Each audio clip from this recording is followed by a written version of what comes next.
वीरवार को सोलन शहर के बाजार में राष्ट्रीय देवभूमि पार्टी ने एक अनोखा प्रदर्शन किया। इस दौरान राष्ट्रीय देवभूमि पार्टी के कार्यकर्ता हाथ में कटोरा लेकर प्रदेश के सभी भाजपा कांग्रेस के 68 विधायकों के लिए लोगों से चंदा मांगते नजर आए। राष्ट्रीय देवभूमि पार्टी के अध्यक्ष रुमित सिंह ठाकुर ने कहा कि आज प्रदेश के सभी 68 विधायक गरीब हो चुके हैं। ऐसे में उनकी गरीबी दूर करने के लिए राष्ट्रीय देवभूमि पार्टी चंदा एकत्र कर रही है और जो भी चंदा एकत्र होगा उसे बाय पोस्ट सभी विधायकों को भेजा जाएगा। रुमित सिंह ठाकुर ने कहा कि विधायकों द्वारा अपनी सैलरी बढ़ाई गई, लेकिन उस पर सवाल उठाने के लिए विपक्ष भी चुप रहा। उन्होंने कहा कि आज तक 5 साल कांग्रेस 5 साल भाजपा ने हिमाचल प्रदेश में राज्य किया है और प्रदेश की जनता को लूटने का आज तक काम किया है, लेकिन अब लोगों के पास राष्ट्रीय देवभूमि पार्टी के रूप में एक तीसरा विकल्प है और इसके लिए सोलन से आज लड़ाई शुरू की जा चुकी है। उन्होंने कहा कि आपदा के दौरान चेयरमैनों की सैलरी बढ़ाई गई, जो कि गलत था, लेकिन आपदा से ग्रसित लोगों को तिरपाल तक देने के लिए सरकार के पास पैसा नहीं है, जो कि बेहद शर्मनाक है। उन्होंने कहा कि 100 करोड़ रुपए की लागत से विधायकों के लिए रेजिडेंस बनाने की बात की जा रही है, लेकिन यदि यही 100 करोड़ आपदा क्षेत्र में लगाया जाता तो लोगों को राहत मिलती।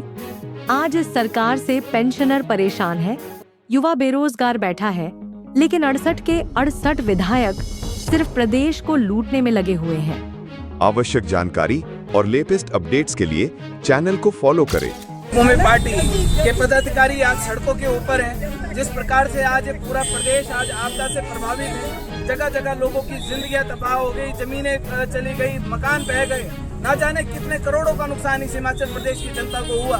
लेकिन जिन लोगों ने अपने परिवारजनों को खो दिया, वो कभी भी भरपाई, उस नुकसान की भरपाई नहीं हो सकती। लेकिन जहां पर आज उन लोगों की मदद इस प्रदेश में बैठे 68 विधायकों को करनी चाहिए थी, क्योंकि जब भी जनता की मदद करने की बात आती है तभी 68 विधायक जनता की तरफ हाथ मोड़ देते हैं कि भाई जनता मदद करे।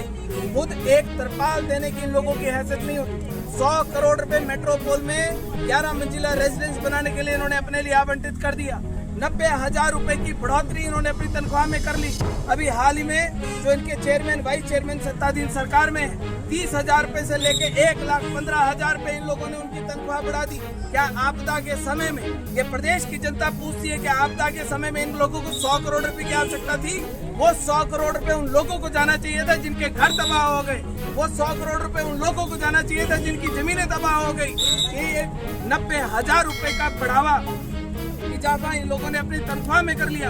आज युवाओं को रोजगार की जरूरत है कि इन गरीब विधायकों को जरूरत है?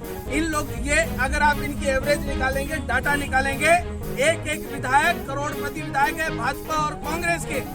लड़ाई शुरू हो चुकी है, आवाज बुलंद हो चुकी है। माँ शुलिनी की धरती है, सोलन की धरती है। आज माँ शुलिनी की धरती से हमें आगाज करते हैं कि तुम्हारी 68 गरीब विधायकों की गरीबी मिटाने के लिए हम लोग भी दिन रात एक कर देंगे। तुम लोग गरीब बोलते हो तो अब बताएंगे तुमको कि गरीबी क्या होती है। सत्ता के नशे ने तुम लोगों को सत्ता में पागल कर दिया। इस प्रदेश की जनता को समझना पड़ेगा अब कि ये दोनों चोर मुसेरे भाई हैं। ये 5 साल तेरे 5 साल मेरे वाला काम अब खत्म होगा।